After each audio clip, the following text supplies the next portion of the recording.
বৈঠক তো আগামীকাল। সেখানে আমি তো বললাম যে নানা বিষয় নিয়েই কথা হতে পারে।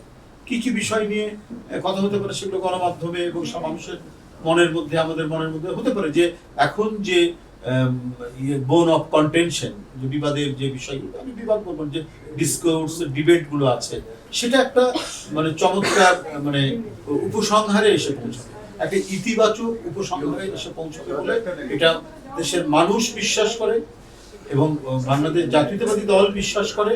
এবং সেটি আমরা আগামীকাল 11টার পরে, মানে লন্ডনের সময় 11টার পরে আমরা যখন এটার উপরে কোনো ব্রিফিং হবে, কিছু হবে, সেটা আপনারাও জানতে পারবেন, আমরা জানতে পারবো।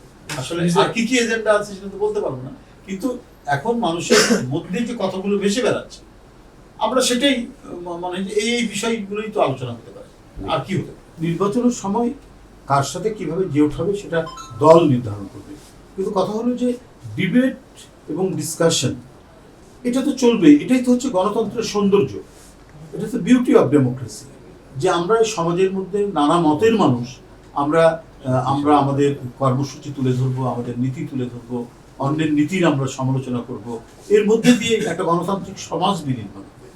এভাবেই একটি রাষ্ট্রীয় গণতন্ত্রের বিকাশ হবে। এই জন্যই তো আমাদের লড়াই, এই জন্যই সংগ্রাম।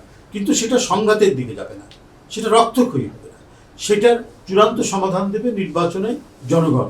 জনগণ যার নীতিকে সমর্থন করবে, তারা সরকার গঠন করবে, সেই নীতি সেই সব কিছুদিনের জন্য, অর্থাৎ একটি নির্দিষ্ট মেয়াদকালের জন্য তারা বিজয়ী হলো।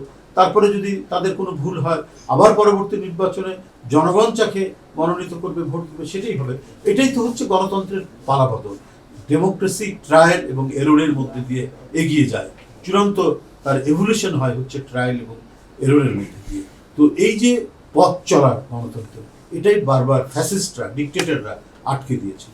আমাদের বিশ্বাস আগামীকালকের যে বৈঠক, এর মধ্যে দিয়ে আমাদের সেই জায়গাটি আমরা ফিরে আসতে চাই, সেই পথরেখা, আমরা সেই গণতন্ত্রের পথেই আমরা হেঁটে গিয়ে বাংলাদেশকে আগামী দিনে একটি সত্যিকারের প্রকৃত এবং যেটা চিরায়ত গণতন্ত্র বলে, সেই চিরায়ত গণতন্ত্রের পথে আমাদেরকে নিয়ে যাবে। তাতে আমাদের সমাজ যেমন একটি গণতান্ত্রিক সমাজে গঠিত হবে, আমাদের রাষ্ট্রও একটি গণতান্ত্রিক রাষ্ট্র হিসাবে বিকাশ লাভ করবে।